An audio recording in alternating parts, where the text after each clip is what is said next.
The last thing Ethan Cole heard before the silence swallowed him was his own commanding officer's voice, calm and clinical, giving the order to seal the bay doors. He had been strapped into Escape Pod 7, fighting the straps, screaming into a comm channel that had already gone dead. Through the small round window he watched the transport ship Meridian shrink into a smear of light, its hull glowing where the reactor breach was eating through steel. Nobody was coming back for him. Nobody had even tried. The pod screamed through atmosphere for what felt like an hour, though it could have been minutes. Alarms shrieked in a language of red lights and failing systems. Ethan gripped the harness so hard his knuckles went white, watching a world rush up to meet him. A world that wasn't supposed to exist on any chart he'd ever seen. HFY. That was the designation buried in a footnote of a survey report nobody had bothered to verify. Uninhabited, the report said. Unremarkable. The pod hit ground like a fist punching through glass. When Ethan woke, the first thing he registered was the color of the sky. Not blue, not black. Red, deep and endless, like the whole atmosphere had been dipped in rust. He lay in the wreckage of the pod for a long time, just breathing, just existing, before the pain in his ribs reminded him he was still alive. He didn't know if that was a mercy or a punishment. It took him most of a day to pull himself free of the twisted hull, to salvage what he could. A multi-tool, a half-charged suit battery, a cracked datapad, and a sidearm with 11 rounds. He didn't know what he'd need 11 rounds for. He didn't know anything about this place except that the fleet had marked it empty, and the fleet had been wrong before. The land stretched in every direction like an ocean turned to iron. Dunes the color of dried blood, jagged spires of dark rock jutting up like broken teeth, and far in the distance, storms of glittering dust that moved with a strange, deliberate rhythm, as if something were hurting them. Ethan started walking because stopping felt like dying, and some stubborn part of him wasn't ready to do that yet, not after everything, not after being left behind. He replayed it over and over as he walked, the reactor breach that came from nowhere, the order to jettison the failing pod bays before a full diagnostic, the fact that his was the only pod that had been marked non-essential. He'd asked too many questions on that ship. He'd flagged inconsistencies in the cargo manifests that nobody wanted flagged. He told himself it was paranoia. He told himself a lot of things to keep walking. By the second day, his water was nearly gone and his boots had worn through in 3 places from the sharp, glassy sand. That was when he saw the ruins. They rose out of the desert like the bones of something ancient, towers of black stone half swallowed by drifting dunes, carved with patterns that were unmistakably deliberate, unmistakably made by hands, or something like hands. Ethan stood at the edge of them for a long time, his exhausted mind refusing to accept what his eyes were telling him. Uninhabited. That was what the report said. He almost laughed. It came out as a dry, cracked sound instead. He moved through the ruins carefully, running his fingers along walls covered in symbols he didn't recognize, symbols that had clearly been carved centuries ago, and others. He stopped when he found these. That looked almost recent. Scratched, urgent, like someone had left a message in a hurry. Night fell fast on HFY, faster than his instincts expected, and the temperature dropped with terrifying speed. Ethan pulled his emergency thermal wrap tighter and pressed himself into the shelter of a collapsed archway, watching his breath fog in front of him, watching the strange twin moons rise over the red horizon. That was when he saw the lights. At first he thought it was his mind playing tricks, exhaustion and cold conjuring hope, where there was none. But the lights grew steadier, and with them came sound. Footsteps, many of them moving with the coordinated precision of something that wasn't wandering, something that was hunting. He scrambled up, drawing the sidearm out of instinct more than strategy, 11 rounds suddenly feeling like nothing at all. The light spread out around the ruins, encircling him with a patience that made his stomach twist. He caught glimpses of shapes moving between the broken pillars, tall, angular silhouettes, too symmetrical to be shadows, too deliberate to be animals. "Hello?" His voice cracked on the word, swallowed by the vast red dark. I don't want any trouble." No answer. Just the soft crunch of footsteps drawing closer, the faint hum of something that might have been weapons charging. Ethan's back hit stone. There was nowhere left to retreat. He raised the sidearm with a hand that wasn't quite steady, more out of reflex than any real belief it would save him, and for the first time since the pod had torn free of the meridian, he let himself think the thought he'd been avoiding for 2 days straight. This is how it ends, alone, on a world that isn't even supposed to exist. The circle of lights tightened. Then, out of the darkness, shapes stepped into the pale glow of the twin moons. Tall, broad-shouldered figures with skin like weathered stone, and eyes that caught the light in flashes of amber, dressed in layered armor scarred from what looked like decades of use. Weapons, unmistakably weapons, sleek and alien and pointed directly at his chest, rose in unison. Ethan's breath caught. His hand trembled around the grip of a gun that suddenly felt like a child's toy against whatever these things were capable of. One of them stepped forward, taller than the rest, its posture radiating the kind of authority that needed no translation. It studied him the way a predator studies something it hasn't decided whether to kill or keep. Its eyes moved over his tattered uniform, over the scorched fabric, over the insignia on his shoulder that he'd forgotten was even still there. Then it stopped, went utterly still, and in a voice like grinding stone, rough with an accent that had clearly never been shaped by a human mouth, it spoke the only word it seemed to know in his language. A single word that hit Ethan harder than the crash landing ever had, because it meant impossibly that he was not the first. Human. They didn't kill him. That was the first thing Ethan understood, somewhere between the moment the word human left the alien's mouth and the moment they bound his wrists with cord that felt like woven metal and marched him into the dark. The second thing he understood was that they were afraid of him. Not of what he could do. He was one exhausted man with an empty gun. But of what he was. He caught the way their eyes flicked toward him during the march, the way they spoke to each other in low, clipped tones that carried something close to reverence or dread. He couldn't tell which. Maybe it was both. The settlement they brought him to was carved into the base of a cliff, a fortress of dark stone and reinforced metal that looked scavenged from wreckage far older than his crashed pod. Guards lined the entrance, watching him with weapons half raised the entire way. Nobody spoke to him. Nobody explained anything. He was shoved into a holding chamber with walls of solid rock and a door that sealed with a heavy mechanical thud, and there he sat, alone, for what felt like hours, replaying that single word over and over. Human. Not confusion, not curiosity, recognition. The door opened sometime later, and a smaller figure slipped inside before the guards could stop her. Younger than the warriors who'd captured him, with the same amber eyes but a leaner build, and an expression that held none of the fear or hostility he'd seen in the others. She crouched a few feet away, studying him like he was something impossible. "You are real," she said, her English rough, halting, each word carefully placed like she was handling something fragile. "I did not believe. I thought story only." "You speak English." Ethan's voice came out hoarse. "How do you—" "Sarai." She tapped her chest. "I learn words, old words, from before." She hesitated, glancing at the door. "You should not be here. Kesum will decide what you are." "What I am. I'm a person. I crashed. I need help, not—" He gestured at the cord still binding his wrists. Sarai's expression flickered, something complicated passing behind her eyes. Human word means different thing here. Not person, not only person. She leaned closer, lowering her voice. It means myth. It means war. It means the one who did not die when he should have. Before Ethan could push for more, the door opened again and Sarai straightened instantly, stepping back with the practiced discipline of someone who'd learned not to be caught speaking freely. 2 guards entered, and behind them, a figure that made the whole room feel smaller. He was massive even among his own kind, his armor scarred and layered with what looked like decades, maybe centuries, of battle. His face weathered like the cliffs outside. His eyes, when they found Ethan, held none of the fear the others carried. Only a long, heavy scrutiny that made Ethan's skin crawl.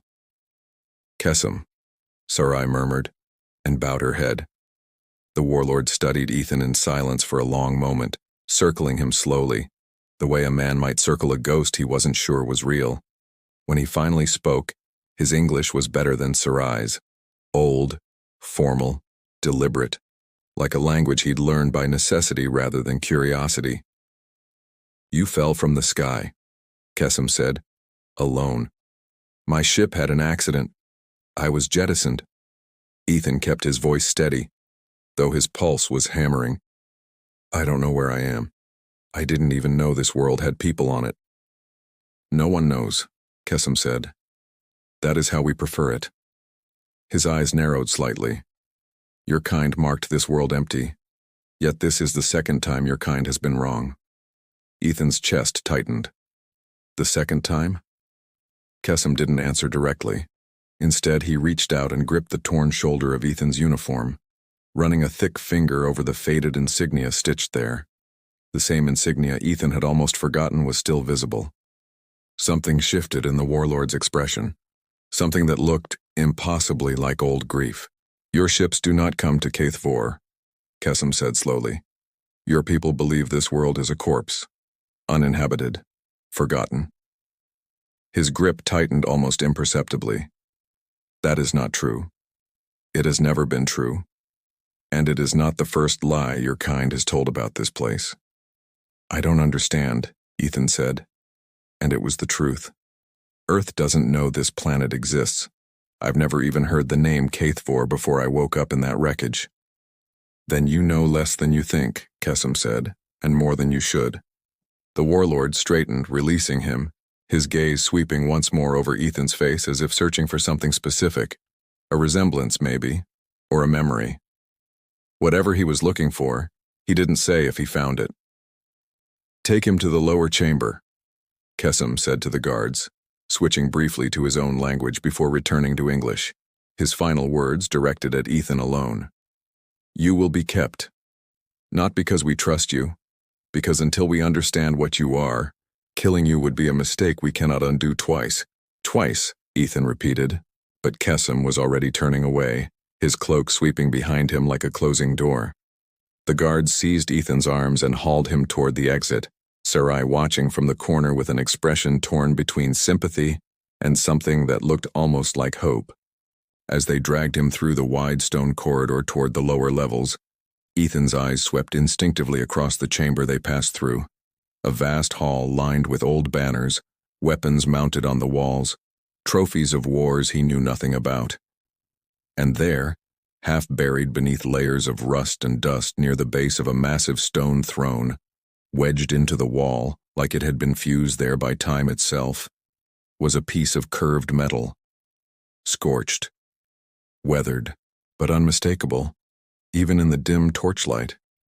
A human military insignia, the same design as the one stitched into the shoulder of his own uniform, from a unit designation Ethan had never served with, from a division that, as far as he knew, had never been assigned anywhere near this sector of space. His feet stopped moving on their own. The guards yanked him forward before he could get a closer look, but the image burned itself into his mind, refusing to let go. Someone else had been here before him, someone human, and whatever had happened to them had left a mark deep enough that an alien warlord still flinched at the sight of a human face a lifetime later. The door to the lower chamber slammed shut behind him, sealing him in darkness, and Ethan sat against the cold stone wall with his heart pounding, staring at nothing, turning over the same impossible question again and again. What happened here? And why does it feel like it isn't finished?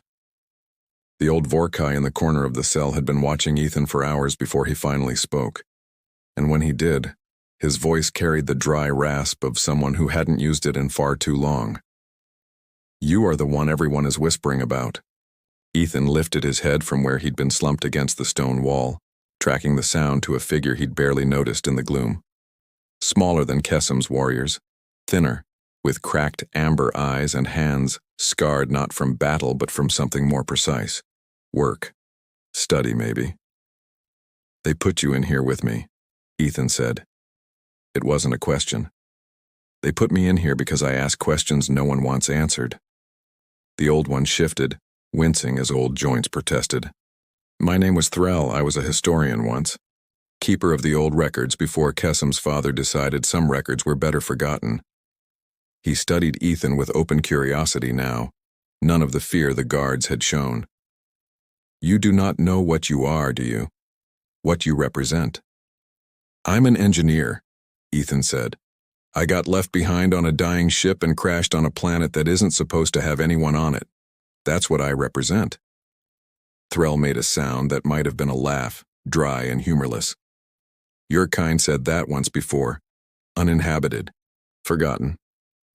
And then one of you fell from the sky exactly as you did decades ago and everything changed.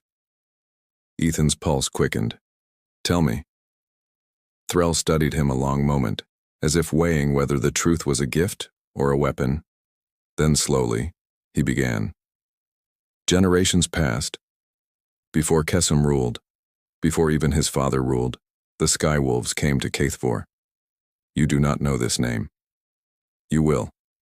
They are raiders, cruel, efficient, drawn to worlds rich in the minerals beneath our sand. They came to strip this world bare and erase what could not be carried away. We were losing. Our warriors, our cities, our children, all of it, burning. His voice thinned, old grief surfacing despite the years. Then a human soldier fell from the sky, alone, wounded much as you did. He should have died within days. Instead, he fought. Ethan's throat tightened. Fought how? He understood weapons the Sky Wolves did not expect. He understood strategy in ways we had never needed, because we had never needed to be clever, only strong. He taught us to be both. Threll's eyes glistened faintly in the low light. He stood with us at the hollow cliffs when the Sky Wolves believed victory was certain, and he turned that certainty into their grave. We call him in the old tongue the one whose name became legend rather than record, the Red Ghost.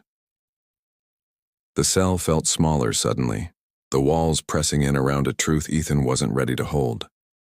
What happened to him? No one knows, Threll admitted. After the battle, he vanished. Some say he died from his wounds and was buried in secret. Some say his people came for him at last. Some say he simply walked into the red sands and never stopped walking. He shook his head slowly. Kessam's father forbade the records from being taught openly. He feared what it would mean if our people began to expect saviors instead of standing on their own. I disagreed. That is why I am here, and why so few now know the truth at all. Ethan thought of the insignia buried in the wall behind Kessam's throne, scorched and weathered and undeniably real. I saw something.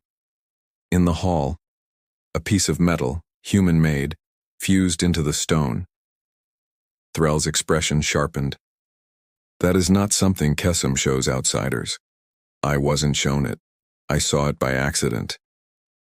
Before Threll could respond, the cell door groaned open, and Sarai slipped inside, glancing over her shoulder with the tense urgency of someone who knew exactly how much trouble she was risking. Come now, before the shift changes. Sarai, if your father learns, he will not learn, she said, already working at the mechanism binding Ethan's restraints with practiced hands, because we will be back before he wakes. She looked at Ethan, something fierce and determined in her expression. You want the truth, I can show you, but we do not have long. Ethan didn't hesitate. He followed her out into the dim corridors, Threll trailing behind despite his age, moving with the quiet urgency of a man finally given permission to finish something he'd started long ago. Sarai led them through a maze of tunnels beneath the fortress, past sleeping guards and flickering torchlight, until they emerged into a vast circular chamber Ethan hadn't known existed. The Hall of Memory, Sarai called it, a place few were permitted to enter, and fewer still were taught to read. The walls were covered floor to ceiling in murals faded by time but still vivid enough to steal the breath from Ethan's lungs. Battle scenes, burning skies, and at the center of the largest mural, towering over fallen enemies with a weapon raised against a sky full of alien ships, stood a figure unmistakably human. Wearing armor unmistakably military, in a design Ethan recognized instantly because it matched, piece for piece, the wreckage he'd salvaged from his own escape pod. That's Earth tech, Ethan whispered, stepping closer, his hand trembling as he traced the painted edge of the armor. That's not just similar, that's the same generation of equipment I was issued. The Red Ghost, Sarai said quietly, watching his face. You believe now. Ethan couldn't answer. His mind was spinning through implications too large to hold at once. That humanity had been here before. That Earth had erased or buried whatever happened. That whoever this soldier was, he'd worn the same uniform, carried the same kind of weapon, maybe even served in the same fleet Ethan had spent his career defending. Why would Earth hide this? He said finally, more to himself than to Sarai. Why erase a story like this instead of... The chambers shook. A deep, distant boom rattled dust from the ancient ceiling, followed by the piercing wail of an alarm Ethan had heard once before, back in the settlement. The sound of a fortress under attack. Sarai's face drained of color. That is not possible, Threll breathed. Not after so long, not again. Footsteps thundered through the corridors outside, frantic and urgent. And a moment later a young Vorkai runner burst into the chamber, blood streaking down one side of his face, his voice cracking with a terror that needed no translation. They're back, he gasped, staggering against the doorway. The Sky Wolves. They found us. The sky above the fortress had turned the color of an open wound, streaked with the burning trails of descending ships, by the time Ethan made it back to the surface. He hadn't waited to be told what to do. He hadn't waited for permission. The moment he'd seen the first Skywolf raider cut through the clouds, sleek, black, bristling with weapons far more advanced than anything the Vorkai carried, some old instinct from a lifetime of military service had taken over, and he was moving before his mind had even finished processing the danger. You should be in the tunnels, Sarai shouted over the growing chaos, sprinting beside him toward the outer wall where Vorkai warriors were scrambling to form a defensive line. Your people are about to get overrun, Ethan shot back. I've spent 12 years learning how ships like that fight. I can help. She didn't argue further. There wasn't time. The Sky Wolves hit the fortress like a hammer, their raiders strafing the outer defenses with precision fire that tore through Vorkai barricades as if they were paper. Ethan watched the pattern of the assault for only a few seconds before his engineer's mind caught what the defenders were missing. The raiders were funneling toward a specific weak point in the eastern wall, a section of old stone reinforced generations ago with materials that had never been designed to withstand modern energy weapons. There, Ethan shouted, grabbing the nearest commander by the arm and pointing. That wall is going to fail in the next 2 volleys. You need to pull everyone back from it now.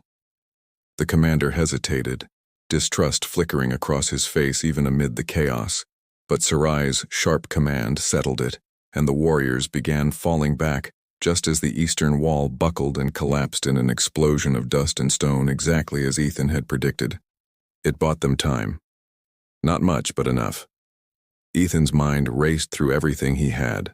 The salvaged tech from his escape pod, still stashed in the lower chamber, the multi-tool, the half-charged suit battery, fragments of wiring and plating that meant nothing to Vorkai engineers, but meant everything to a man who'd spent his career keeping Starship systems alive under impossible conditions. I need materials, he said, turning to Sarai. Conductive metal. Anything with a power cell. Whatever your people have that still runs on something like current. I can rig defenses your enemy won't expect. Sarai didn't ask questions. She barked orders in her own language, and within minutes Ethan had a small team of skeptical, exhausted Vorkai warriors hauling scavenged components toward the breach in the wall, watching him with the wary fascination of people who'd been told their whole lives that humans were either myth or monster, and were now watching one work with his hands like it was the most natural thing in the world. He rigged a crude electromagnetic pulse from a damaged power cell and a coil of salvaged wiring, timing it to the raiders' next strafing run. When the Sky Wolves' ships banked low for another pass, the pulse fired, and 2 of the raiders spun out of control, crashing into the dunes in bursts of flame. A ragged cheer went up from the defenders, disbelief and hope tangled together in every voice. But the Sky Wolves adapted fast. A second wave broke through the collapsed wall on foot, armored infantry pouring into the fortress with brutal efficiency, and the fighting turned close, ugly, personal. Ethan found himself in it before he decided to be. using the sidearm he'd carried since the crash, fighting alongside warriors who, hours earlier, had kept him in chains. He saw Sarai go down. She'd thrown herself between a raider and a wounded warrior, taking a glancing hit that sent her sprawling, and the raider was raising its weapon for a killing shot before Ethan even realized his body was already moving. He closed the distance in seconds, driving his shoulder into the raider's midsection, wrestling the weapon aside as they crashed into the rubble together. It took everything he had, every scrap of training, every desperate ounce of strength, but he came up standing and the raider didn't. He pulled Sarai to her feet, her eyes wide with something that wasn't just adrenaline. "You didn't have to do that," she gasped. "Yeah," Ethan said, breathing hard. "I did." The battle raged for what felt like hours before the Sky Wolves, having lost too many ships to Ethan's improvised defenses and too many soldiers to a resistance stiffer than they'd expected, finally pulled back, their remaining raiders vanishing into the red horizon as quickly as they'd come. The fortress was in ruins. Smoke curled from a dozen fires, but it had held. Ethan found Kesem in the wreckage of the eastern courtyard, surrounded by warriors trying desperately to stem a wound in his side that was clearly beyond saving. The old warlord's breathing was shallow, his eyes glassy, but when he saw Ethan approaching, something like clarity returned to his face. "You fought for us," Kesem rasped, each word costing him visibly. "Not because you had to." "I couldn't just watch," Ethan said, kneeling beside him. Kesem's hand found Ethan's wrist, gripping with surprising strength for a man so close to death. "You remind them," he whispered, "why the old stories mattered, why we did not let ourselves forget entirely, no matter what my father commanded." His breath rattled. "I was not honest with you. You are not the second human this world has seen in living memory. You are the third." Ethan's blood went cold. "The third?" "Years ago, before you, a ship came. Not a crash, not an accident. Deliberate. Human soldiers, searching for something beneath our sands. They did not stay long. They did not stay honest." Kesem's grip tightened, his eyes locking onto Ethan's with a desperate, dying intensity. "The one who commanded them. I remember his voice. I remember it because he gave the order that nearly cost us everything, and because your fleet erased all record that had ever happened." "Who?" Ethan breathed, though some cold sinking part of him already suspected the shape of the answer even before it came. "Kesem, who was he?" The old warlord's lips moved, and the name that came out, rasped, fading, final, hit Ethan like a physical blow, because it wasn't a stranger's name at all. It was the name of the commanding officer who had personally signed off on the Meridian's malfunctioning pod bay, the same man who had sealed the doors and left Ethan to die in the wreckage of a ship that was never supposed to fail. Kesem died before dawn, and the fortress he'd ruled for 30 years buried him in silence without ceremony, because there was no time left for grief when the enemy might return with the next sunrise. Sarai stood at her father's grave for exactly as long as duty allowed her, and not a moment longer. Ethan watched her set her jaw, wipe her eyes with the back of one scarred hand, and turn to the warriors gathered behind her with the kind of composure that came from having no other choice. "We rebuild," she said, her voice carrying across the ruined courtyard. "We rebuild and we prepare because they will come again." But it was the name Kesem had given Ethan with his dying breath that consumed him, long after the burial, long after the fortress had quieted into an uneasy, exhausted stillness. Commander Aldous Reyes. Ethan had served under him for 2 years before his reassignment to the Meridian. He remembered Reyes's calm authority, his reputation for efficiency, the way subordinates spoke of him with a mixture of respect and quiet unease. He had never imagined the name attached to a war crime on a planet that officially didn't exist. "You are certain," Sarai said, finding him alone in the Hall of Memory that night, staring at the mural of the red ghost as if it might offer answers the dead could not. "That this is the same man. I served under him. There's no mistake." Ethan's jaw tightened. "Which means whatever happened here before, whatever your father was talking about, it wasn't some accident lost to bureaucracy. It was buried on purpose. By someone who's still active, Someone who might have had a hand in what happened to me, too. Threll, standing near the chamber's entrance with a stack of brittle data crystals gathered from the ruins beneath the hall, cleared his throat. There may be a way to know more than either of you suspect. He led them down through a passage Ethan hadn't noticed before, hidden behind a false section of wall in the lower archive, into a chamber untouched by centuries of dust. A chamber built, unmistakably, with human hands. Sleek metal paneling. Consoles long dead but recognizably Earth-manufactured. Ethan's stomach turned as he ran his fingers over a console housing stamped with a fleet insignia he recognized from his own training days. "This is a human operations post," Ethan said quietly. "Someone set up shop here recently, relatively speaking." Threll worked at the console with the careful patience of a man who had spent years preparing for this exact moment, and after nearly an hour of coaxing dead power cells back to a flicker of life, a screen blinked on, casting pale light across their faces. Files, logs, fragments of a mission record that had never been meant to survive. Ethan read in silence, his blood running colder with every line. A Black Ops survey team, operating outside official fleet channels, had made contact with the Vorkai decades ago, not to help, not to explore, but to assess Kaithvor's mineral deposits for a resource extraction operation that would have stripped the planet of the very materials the Vorkai depended on for survival. When the Vorkai resisted, the operation had escalated. Weapons deployed against a species with no way to defend itself against orbital strikes. Villages erased from the survey maps along with the data proving they'd ever existed. And at the center of every order, every authorization, every erased casualty report, the same signature. Reyes. "He did this," Ethan said, his voice hollow. "He nearly wiped out an entire people to strip this planet for profit, and then buried it so deep that Earth doesn't even know Kaithvor is inhabited. And the Red Ghost," Sarai said slowly, putting the pieces together with the sharp instincts of someone who'd been trained her whole life to read a battlefield. He was not simply a soldier who crashed. He was part of that operation. Or he found out what it really was, Ethan said, and turned against it. He thought of the mural, the human figure standing not with an invading force but shoulder to shoulder with the Vorkai against a common enemy. Maybe that's why Earth erased him too, not because he died a hero, because he became one after refusing to follow orders. The revelation settled over the chamber like a physical weight. Ethan understood now with sudden, sickening clarity why he'd been abandoned aboard the Meridian. He hadn't been a random casualty of a mechanical failure.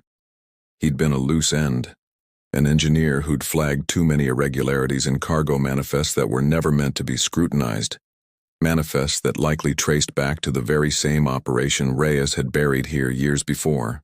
He hadn't survived his own crash by luck. He'd survived because someone somewhere had made a mistake assuming the wreckage, and its passenger, would never be found. "They thought I'd just disappear," Ethan said quietly. "Like the last one did.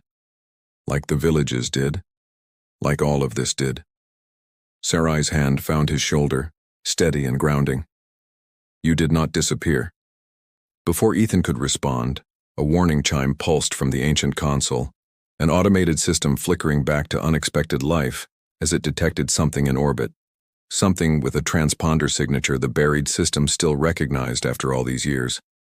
Ethan's stomach dropped as he read the display. An Earth military dropship, inbound, already breaching atmosphere. "That's not possible," he breathed. "Nobody knows I'm here. Nobody's even looking for me. I was declared dead." "Perhaps," Threll said grimly, working the console with trembling hands. "Your transponder disagrees." He was right. Buried in the wreckage of Ethan's escape pod, dormant since the crash, a standard-issue emergency locator beacon had reactivated sometime during the battle, silently broadcasting a signal that should have meant rescue, and instead meant something far more dangerous. A signal picked up by exactly the wrong people. People who had buried an entire genocide once already, and had no intention of letting a surviving witness undo that work now. The console crackled to life with an incoming transmission, patched somehow through the ancient relay system. a voice filtering through static that made every hair on Ethan's body rise before he'd even fully processed the words. "Cole," the voice said. Calm, familiar, utterly unmistakable even after all these years. "You were supposed to stay dead." The voice on the console hadn't changed in 2 years, and that was somehow the worst part. The same measured calm Ethan remembered from briefing rooms and command decks, now stretched thin over a threat dressed up as a reunion. "Commander Reyes," Ethan said, keeping his own voice level even as his pulse hammered. "You've got some explaining to do." "I don't owe you explanations, Cole. I owe you a mistake I intend to correct." A pause, static hissing faintly through the old relay. "You have something that doesn't belong to you. Data. History that was buried for good reasons. I'm prepared to overlook a great deal. Your survival, this whole unfortunate situation, if you hand it over and keep your mouth shut about the rest." "Good reasons," Ethan repeated. "You mean the villages you erased, the people you nearly wiped out for mineral rights. I mean the stability of an entire fleet policy that keeps thousands of colonies fed and powered." Reyes shot back, his composure cracking for the first time. "You have no idea what you're threatening to unravel. Give me the data, Cole. Walk away. I can even get you home." Ethan looked around the chamber, at Sarai's steady, unflinching gaze, at Threll's trembling hands still resting on the console that held the truth, at the mural just beyond the doorway of a soldier who'd once stood exactly where Ethan now stood, and made exactly the choice Ethan was about to make. "I am home," Ethan said, and cut the transmission. There was no time to feel the weight of that sentence. Sensors confirmed Reyes's dropship was already breaching the lower atmosphere, escorted by a strike team far better equipped than the exhausted, battle-worn defenders still nursing wounds from the Skywolves' assault only a day before. Sarai didn't hesitate. She gathered what remained of her father's warriors, her voice steady with the authority that had grown enormously in the span of a single brutal night. "We held against the Skywolves," she told them. "We hold again." Ethan worked through the night alongside Vorkai engineers who had watched him fight beside them, and no longer needed convincing that his ideas were worth trying. He rigged the fortress's remaining defenses with everything he'd learned about human military tactics, knowing exactly how Reyes's strike team would move, exactly where they'd expect resistance and where they wouldn't, because he'd trained under the same doctrine they had. When the dropship descended into the ruined courtyard at dawn, its strike team advancing with brutal efficiency, they walked directly into a battlefield that had been shaped specifically to defeat them. The fighting was fast, vicious, and unlike anything Ethan had experienced in his years of fleet service, because this time the stakes weren't abstract.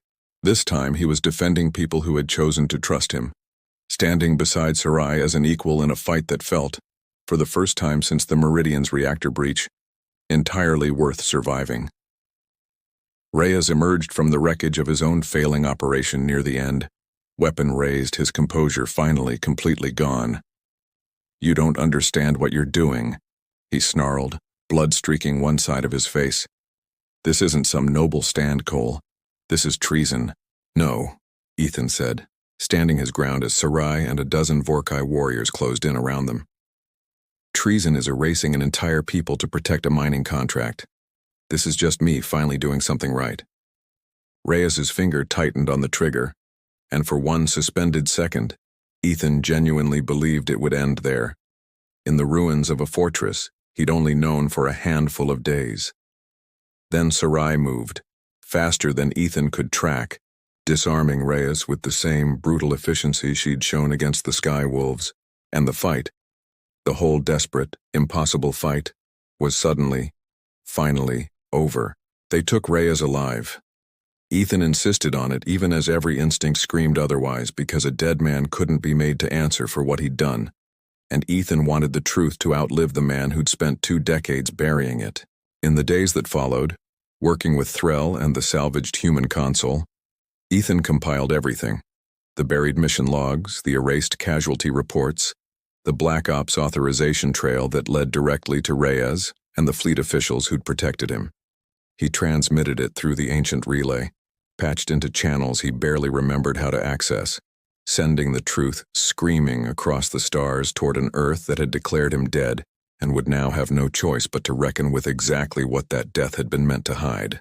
He didn't know in that moment whether Earth would listen, whether anyone back home would care enough to act on the confession of a man they'd already buried in their records. But he sent it anyway, because Keith Vor deserved a truth Earth had spent decades denying it, and because some things mattered more than whether anyone was listening. Weeks passed. The fortress rebuilt, slowly, painfully, the way anything worth keeping usually did.